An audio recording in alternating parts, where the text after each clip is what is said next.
Hi, I'm Laurie Deschene, and I am, in fact, a little older than 21, but we'll just forget about that. So I wanted to start today with actually a little story. I grew up on the East Coast, but I've been away for, I don't know, about a decade now, and I've lived in Los Angeles for about a year. So I go back a lot to visit my family, because I decided a while ago that very little is as important in life as family. And recently, I was at LAX, and I was about to board a flight, but when I got to the security line, I saw that it was just the longest line I've ever seen, just this huge, winding beast of a line, and I was at the tail end of it. So instinctively, I grabbed for my phone. And I think, who can I text? Or who can I call? Or is there some kind of game I can play? And the irony is that I purposely got a phone without internet access, so I wouldn't use it as a crutch in times like these. So basically, I planned to be present, and it wasn't really working out for me in that moment.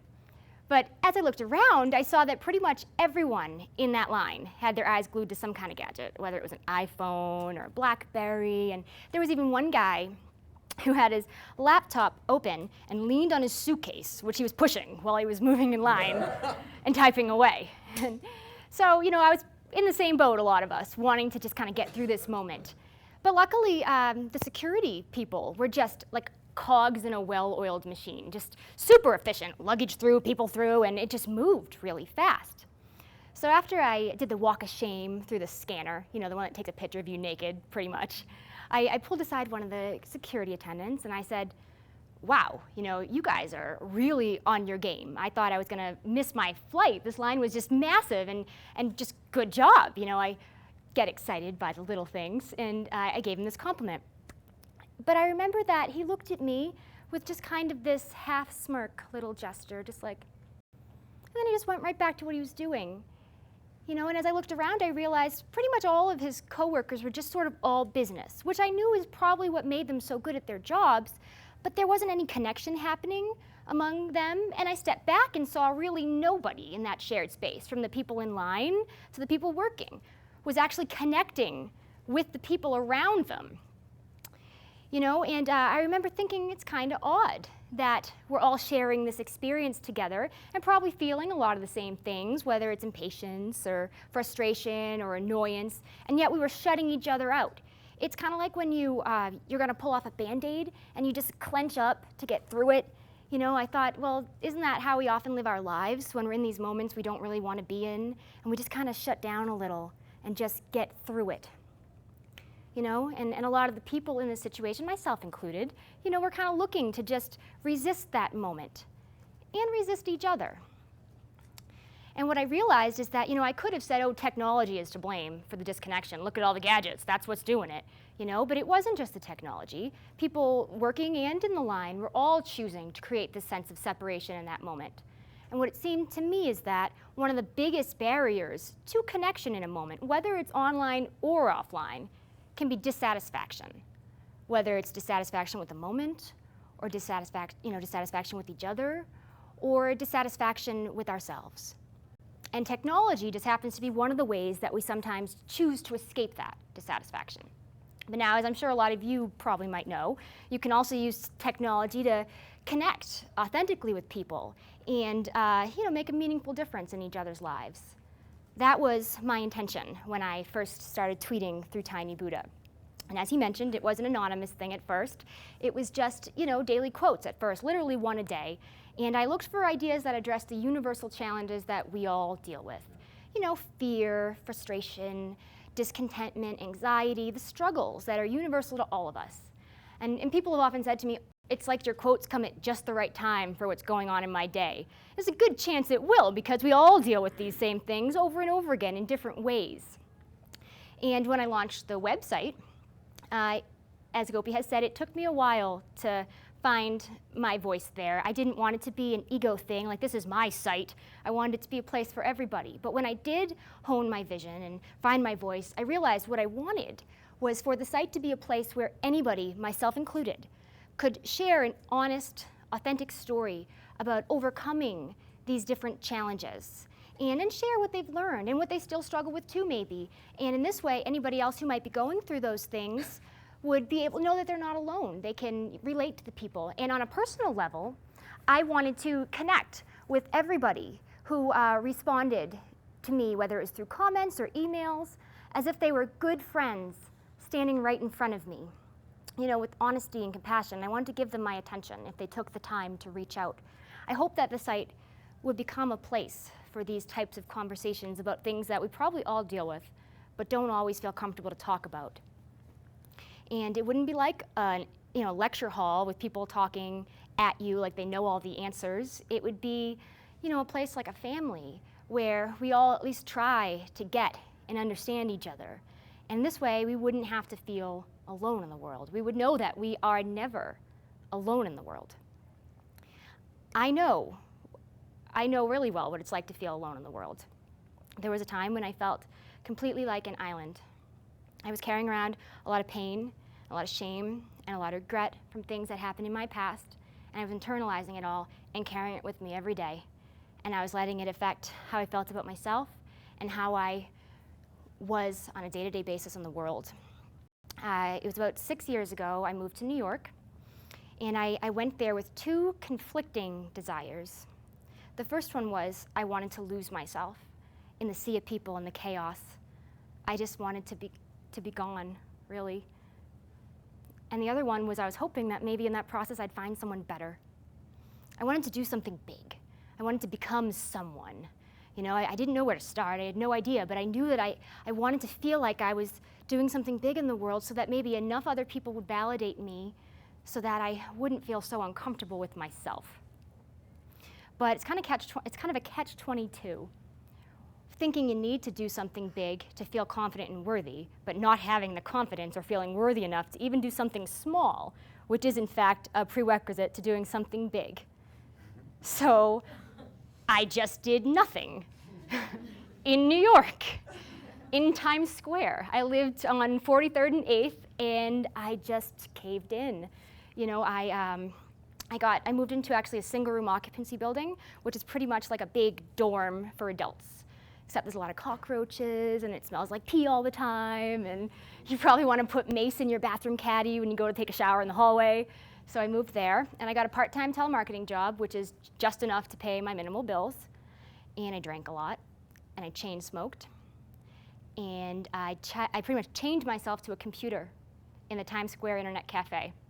And the first thing I did was I got on Craigslist, where I just searched for jobs that might make me feel complete, or hobbies that I might want to take up, or dates in the personal section, even friends in the platonic section, just anything to fill my empty life. And yes, I got on MySpace, where I had an instant friend in Tom, and I was able to feel as though I was making connections, because random people from high school were posting updates on my page, so I didn't feel quite so alone in that. But what I realized is that I was basically lying to myself. I wasn't living my life just because I was searching for things that might make me happy someday, and I wasn't really connected to anybody.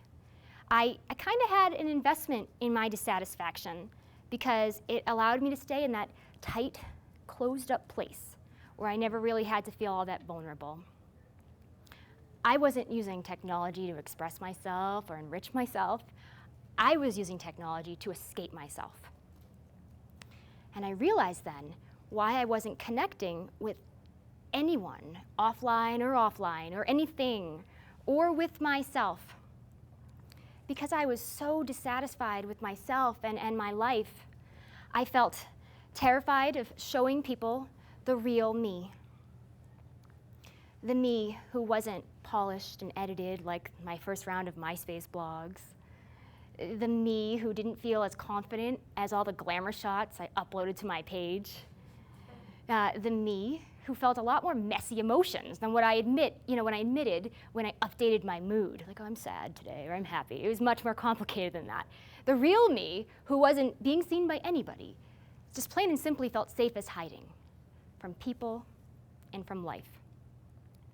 Now, I suspect that a lot of us hide. Maybe not always, like I did, and maybe not even often, but sometimes for sure. We hide behind walls or iPhones, avatars, tweets, personas, agendas, and sometimes we even hide behind smiles. It's a lot easier than being fully seen as a complete person with strengths and weaknesses. But the irony is that who we really are is so much more interesting and beautiful than any bio or brand we might be able to create. So these past several years, I've put a lot of time and effort into first liking myself and then learning to love myself enough to really connect with other people as who I am. In that journey, over time, as it's evolved, has first started and then shaped and directed where Tiny Buddha has gone, to where I now do quite frequently share exactly what I'm feeling in a moment in time. I'm out. Here I am. I run Tiny Buddha. I've acknowledged who I am. And it's taken me a long time to come to different steps of my journey, and of course there's still a journey to be had. You know, I'm nowhere near finished. But I've heard from a lot of people through Tiny Buddha who, like me, want to feel a greater sense of connection and presence, but oftentimes even surrounded by people, don't really feel like people know the real them. And sometimes like they don't even know themselves. And what I've recognized is that there's a common thread. What keeps us disconnected is the belief that we should be, for whatever reason, that we should be. We have to believe that we are just as worthy as other people, even if they have dozens of Facebook albums showing themselves at having fun in exotic places around the world, like Waldo popping up in different countries. We have to believe that we don't have to brand ourselves and box ourselves into these narrow little personas in order to get the success and happiness that we instinctively crave. And essentially, we need to believe that right now, we are good enough to be fully seen just as we are. And our lives are fully good enough to let people into them, whether that's online or offline. For me, it wasn't until I stopped focusing so much on everything I thought I was lacking, or everything that was wrong with me, that I was able to really focus on being there with and for other people. So there are, of course, still times when I struggle. There are times when I worry about being judged. And there are times when I worry that maybe even more those judgments might be true. But there are still, that's usually when I want to go on Twitter, you know, or tweet something for acceptance, or write a blog post to get some type of approval from my community, or generally use the web to compensate for the feelings that I don't want to deal with. And when that happens, when I find that I'm hiding or separating or disconnecting, I remind myself of three important truths. Three important truths. And the first one is that you are worthy, just as you are. So in order to fully connect with people, we have to let go of whatever keeps us from showing up as our authentic selves in that moment. So I have a little story for you. I first moved to LA about a year ago, and when I got to LA, I feel pretty fulfilled in a lot of areas of my life. I moved with my boyfriend, who's the love of my life, so that was great. And Tiny Buddha was growing, and things were expanding there, and I was really excited about that. And I was starting to meet a couple friends, but I felt like I was lacking a sense of community, oddly enough. You know that feeling when you feel like you belong to something bigger than yourself? It was kind of like when I was a kid and I did community theater. And I knew that we all shared this common bond and we were all going to enjoy this together. It was a passion, and it's like a big second family, really. And I didn't feel like I had that yet in LA. But then it occurred to me, I have a massive community online, and a lot of those people live in California. So why not take those connections off the web? And I decided to host a meetup. I didn't want it to be, stuffy and formal with like name tags and elevator pitches or networking. I wanted it to be simple and fun and maybe even childlike. So I planned a potluck picnic, and I posted an evite on Facebook and introduced invited my 50,000 plus Facebook friends, even though I knew most of them weren't, from the area. And about, fewer than 10 people RSVP'd, and I was like, yes. So excited. I just couldn't wait for this event. And I went out and I got all the ingredients to make a massive macaroni salad. And I called my mom and said, how do you make macaroni salad? And then I got angel food cake and whipped cream and strawberries and iced teas and waters, and I bought a big cooler. And then I went out and I bought jump ropes and frisbees and hula hoops so that we could all just let loose and forget for a while that we're busy adults living super serious lives. And then I was talking to a family member of mine, and kind of rambling like I am now because I was excited to have this fun day at the park. And she said to me, don't you think it might be better to maintain a little mystique? We all know and love you, all your dorky quirks and all, but don't you think you might want to maintain a little distance for your brand? And I thought about that, and for a minute, my older, terrified self thought, well, what if she's right? What if people prefer me as this online presence writing about being imperfect and learning to love herself, as opposed to this real-life, flesh and blood, imperfect person who's just overflowing with love to give? And then I looked inside, and I thought, do I want distance? And the answer was clear. No. No. The last thing I want is distance. I've spent most of my life putting massive canyons between myself and other people. It's just too late for me to be too cool for school with my readers. It's not going to happen. So I showed up, and I brought everything that I bought, which made it pretty clear I cared a lot. And that's a vulnerable feeling. And I spilled on myself within about 15 seconds, and I rambled at times, and I got a little quiet at others, and then I hula hooped like the massive, I guess there I am, like the massive dork that I am. And why did I do that? Well, because I mean the words I type online, because I deserve real connections that transcend the blog posts and tweets. I deserve that, and we all do.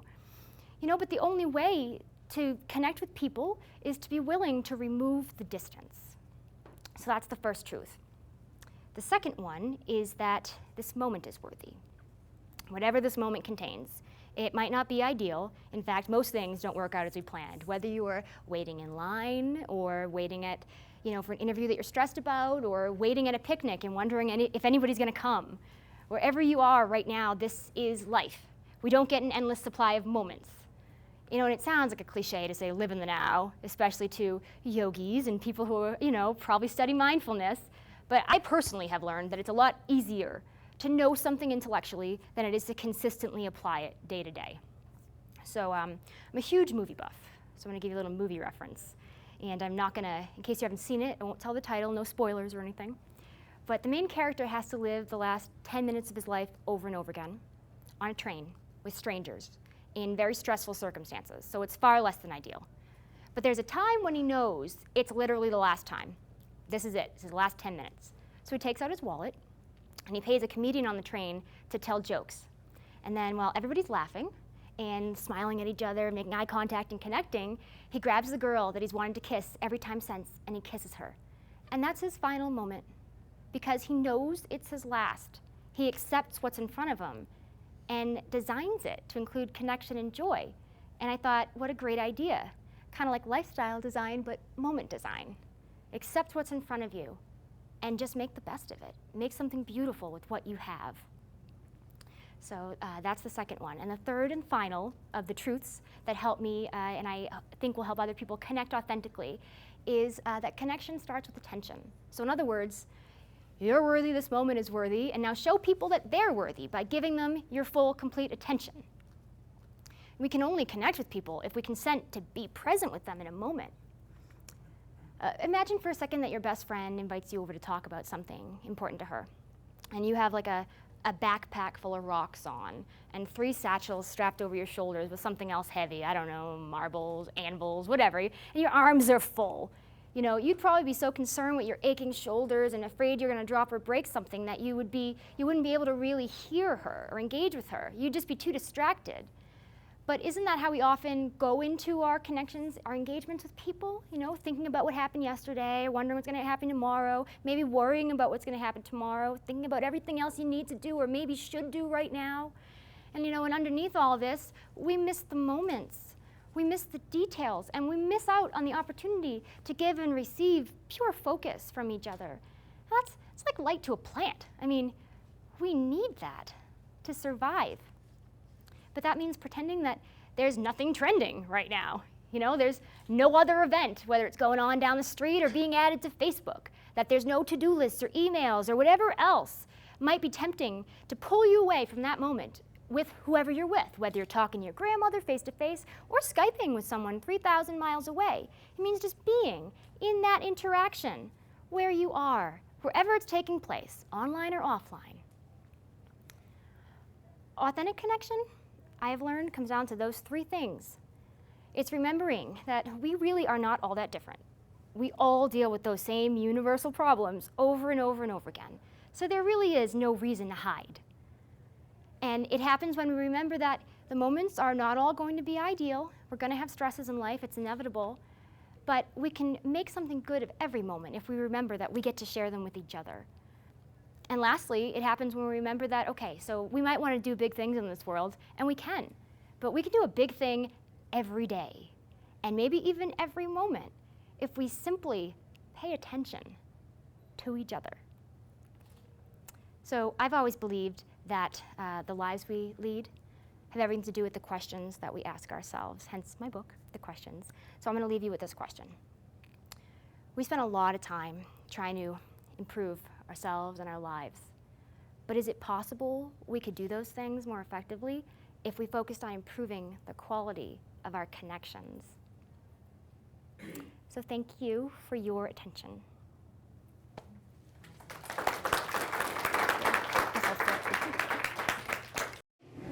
So I was wondering how you address the moments when you're trying to stay connected with someone and give them your full attention and they're busy tweeting or messing around on their phone or whatever. So what I would do if they are not giving me their full attention?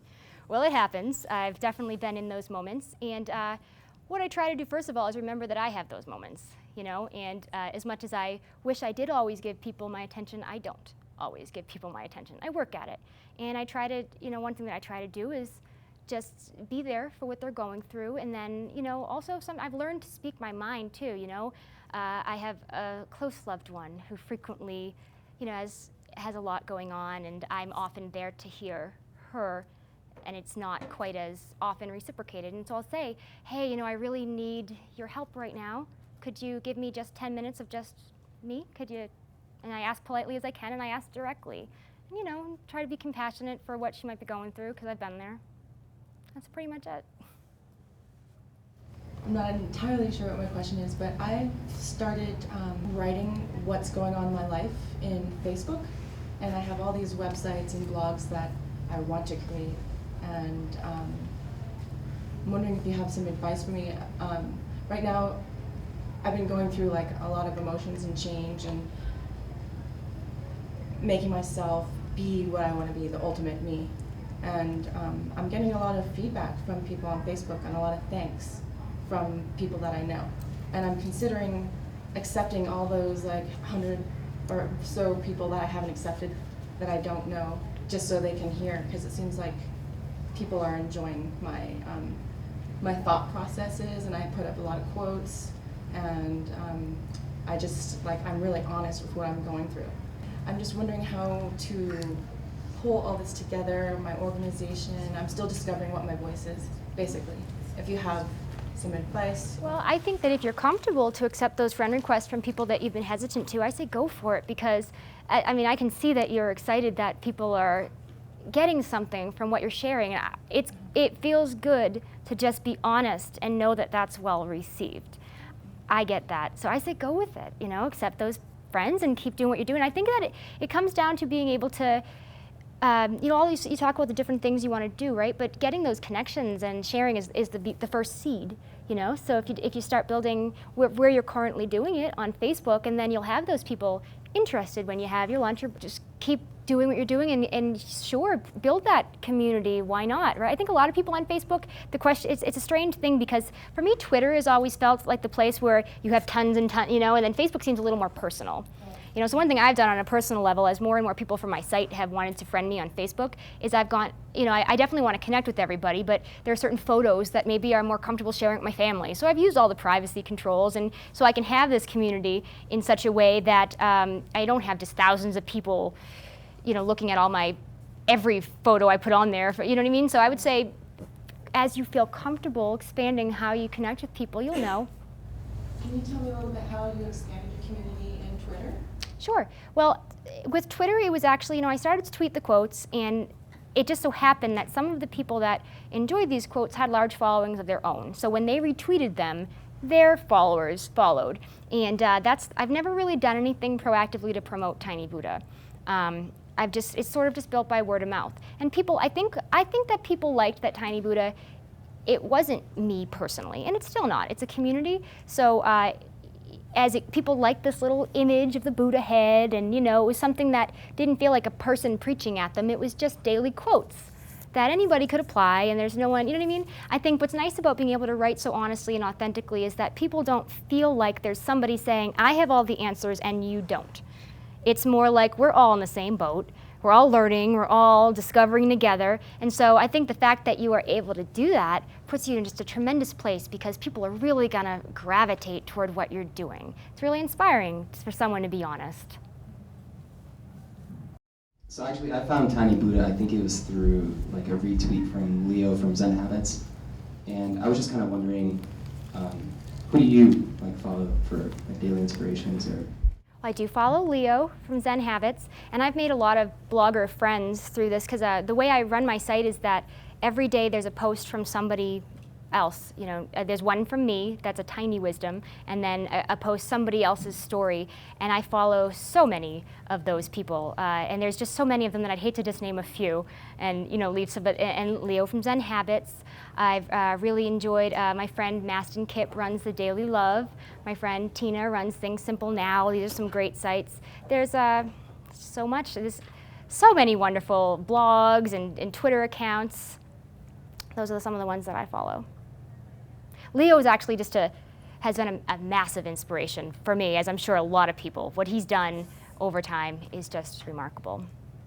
I'm just more curious, so when you're living in New York, going through this really dark time, was Tiny Buddha your jumping point to getting past that? Like what was the turning point for you, I guess? Well, I actually, the turning point was leaving New York, and Tiny Buddha was a little while after that. I used to tour for marketing campaigns, and my last tour was a walk across the country. So I was the dog walker because one of our clients was a dog food product and they wanted a dog to cover the country on foot. So I walked a dog from New York to LA.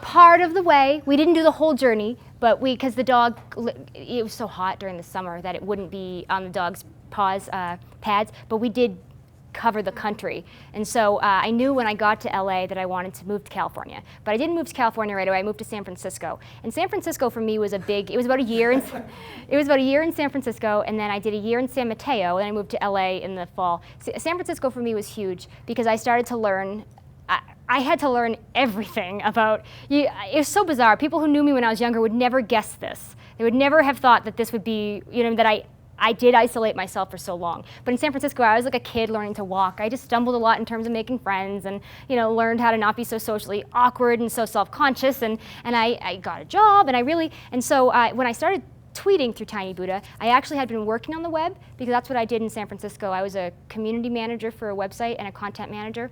So I was actually working 60 hours a week. And I'm thinking, okay, so I'm writing now, which is what I've always wanted to do, but do I care about what I'm writing about? No. And that's when I thought, well, I want to do something meaningful with technology. And one tweet is pretty simple. It doesn't take much time. So it kind of segued when, you know, people often think that people come to this kind of thing and I'm a guru, so now I have so much to teach you. But that's not actually how I came to what I've done. I've come to it as, you know, I've had a long journey and I'm sure there's just so much ahead, but I'm going to keep going, and I would love to have people to talk to and share, and I'll share what I've learned and you share what you've learned, and we'll keep learning together. So that's how it's worked for me. Thank you.